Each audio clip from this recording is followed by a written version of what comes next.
Like Gabriel's trumpet across the land, rang out in splendour the Kiskeam band. With God Save Ireland and O'Donnell Aboo, they played the music of the proud and true.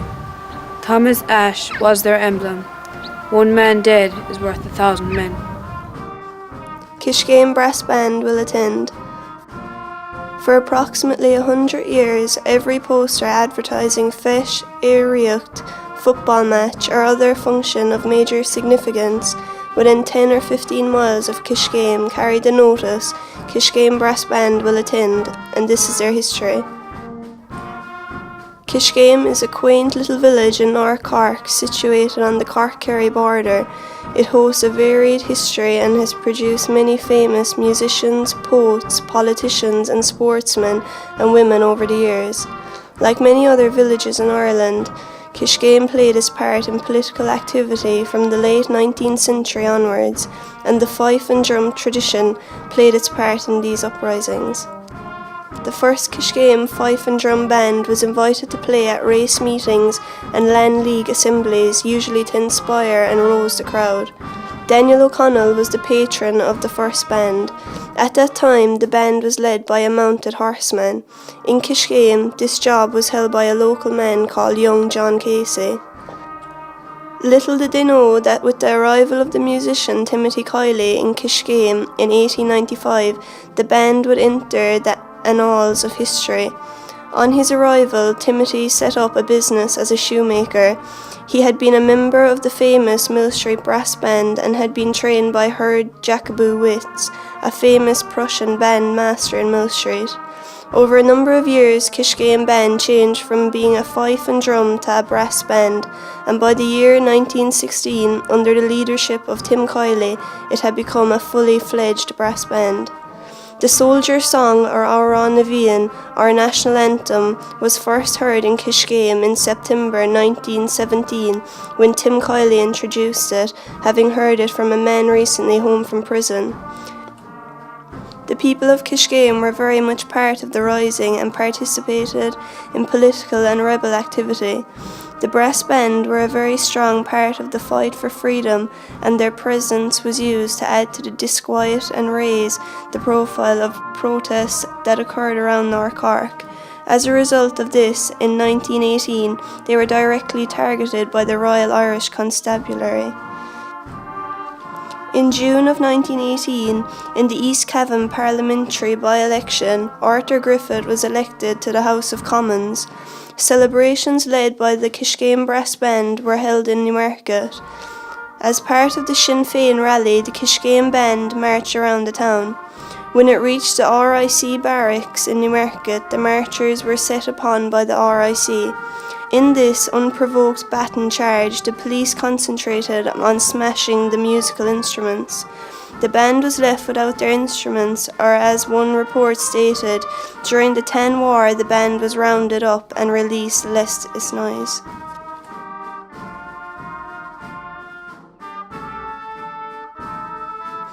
The Kiskeam Brass Band were not to be defeated and waited patiently until the right opportunity presented itself to right a wrong.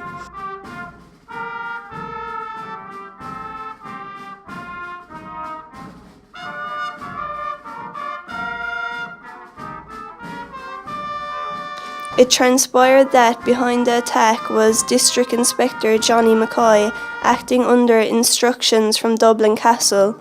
Johnny was a Scotsman, by the way. During the truce in 1921, Johnny McCoy was confronted in the Unionist Club in Cork, where he was having lunch and presented with an itemised bill for damages to the band's instruments. He wasn't released until he paid the last penny. He didn't have enough money on him and ended up having a whip around in the restaurant. The following week, the Kiskeam Brass Band resumed the parade that celebrated the Cavan election victory that started 3 years earlier and paraded in all their glory with their shiny new brass instruments and gaily painted drums past the RIC barracks in Newmarket without interference.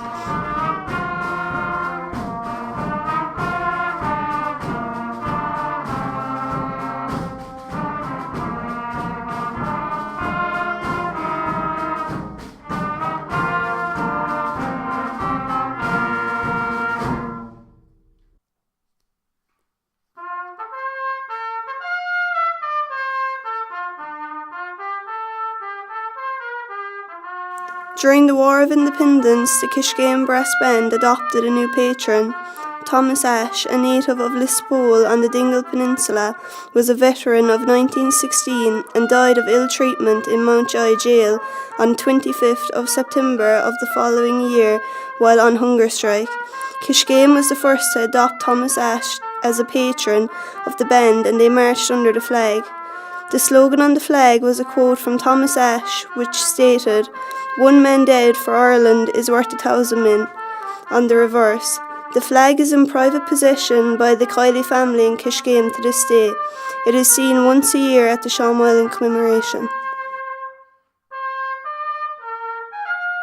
All through the 20s and 30s, the band grew in numbers. Jerry Frank O'Keefe, who was born in the Lane, Kiskeam in 1880, visited Ireland with his family in 1932. After he returned to New York, he decided to hold a dance, the proceeds of which he sent back to Ireland to the Kiley family in Kiskeam to purchase new instruments for the Kiskeam Brass Band. In 2016, the Kiley family of New York once again supported the Kiskeam Brass Band through an extremely generous donation. Old friends are best.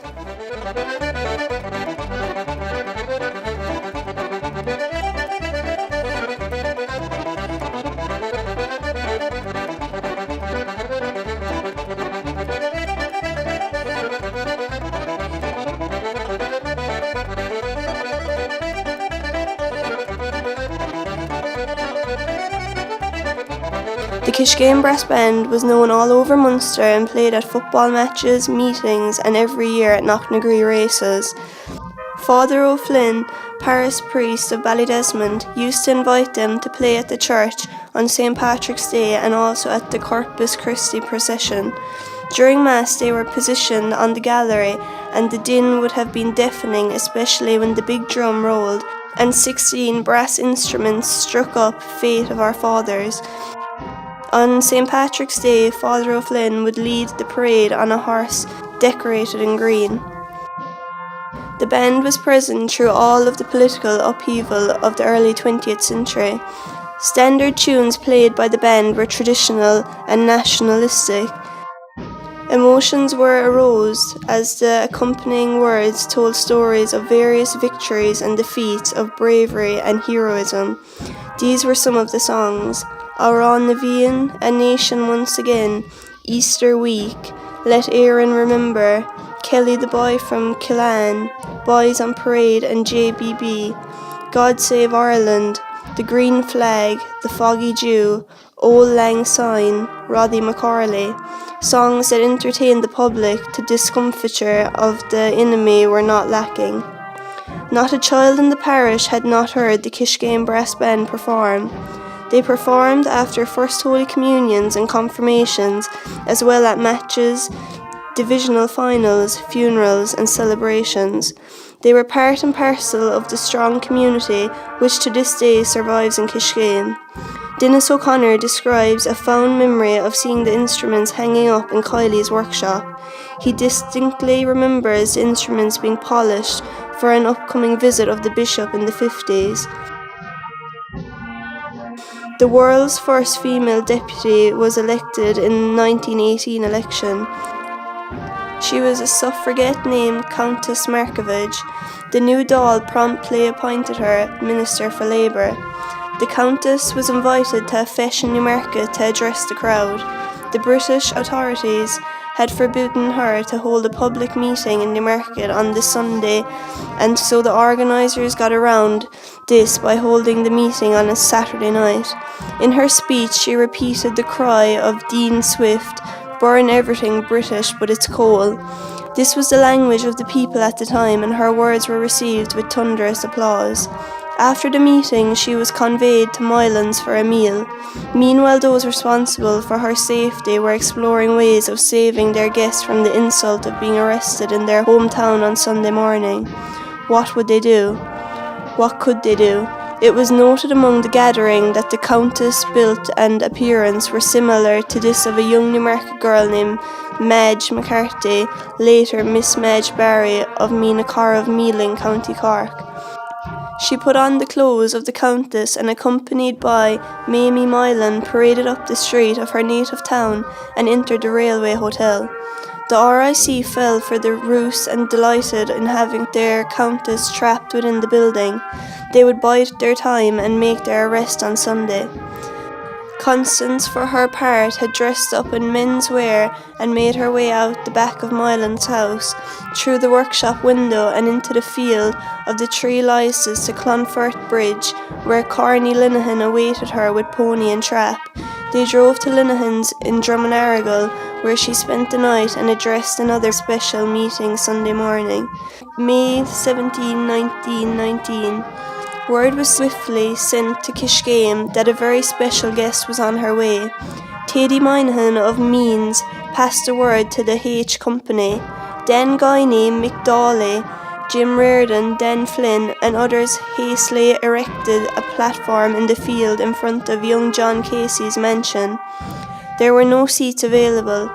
Young John himself, an ardent supporter of the volunteers, came to the rescue by supplying a sufficient quantity of wooden porter cases, one of which was decked out with a cloth of sorts, making it a seat fit for a countess. Con Sullivan of Drummonarrigal drove into town in his pony and trap, accompanied by Countess Markievicz, the most distinguished guest ever received in Kiskeam. The Kiskeam brass band played for her. Markievicz had been at Thomas Ashe's funeral alongside Eamon de Valera and Michael Collins. The fact that the band had adopted Thomas Ashe as their patron 2 years earlier would most certainly have struck a chord with the Countess. Paddy Jo Murphy sang the Tri-Coloured Ribbon to her. She addressed the meeting without incident. Afterwards, young John found himself a piece of chalk and marked a special porter case in memory of an unexpected and distinguished guest. Back in Newmarket in the morning, the head constable went into the railway hotel to arrest the Countess, but Mr. Buckley, manager, assured him that she had not been in the hotel at all. After a search, the constable realised that he had been had and said as much. Later on, Markievicz was arrested, wrongly convicted and given a 4-month sentence in Cork jail. All this on the basis of sworn evidence supplied by both military and RIC personnel, who declared that they had seen her address the meeting in Newmarket and enter the hotel afterwards. It was from her prison cell that the Countess wrote to Madge McCarthy thanking her for her services in Newmarket. It was years later that it went on the record that Countess Markievicz gave a speech in Kiskeam. While the RIC were busy looking for her, she was over in Kiskeam being serenaded by the Kiskeam brass band. The band continued on and evolved over the following decades. In the first decades of the century, there was a room in the Shamrock House called the Band Room. It was where the band practiced and where some of the instruments were housed. The Shamrock House was a licensed premises, therefore subject to raids by the Royal Irish Constabulary. Hence, an escape route through the band room and up into the adjoining Haggart and Orchard was an extremely useful facility. With the death of Tim Kiley in the 1940s, his son Din took over the leadership of the band, and it flourished for many years under his guidance. They were often heard at funerals and football finals. The brass band regrouped in 1966 for the 50th anniversary of the Easter 1916 Rising.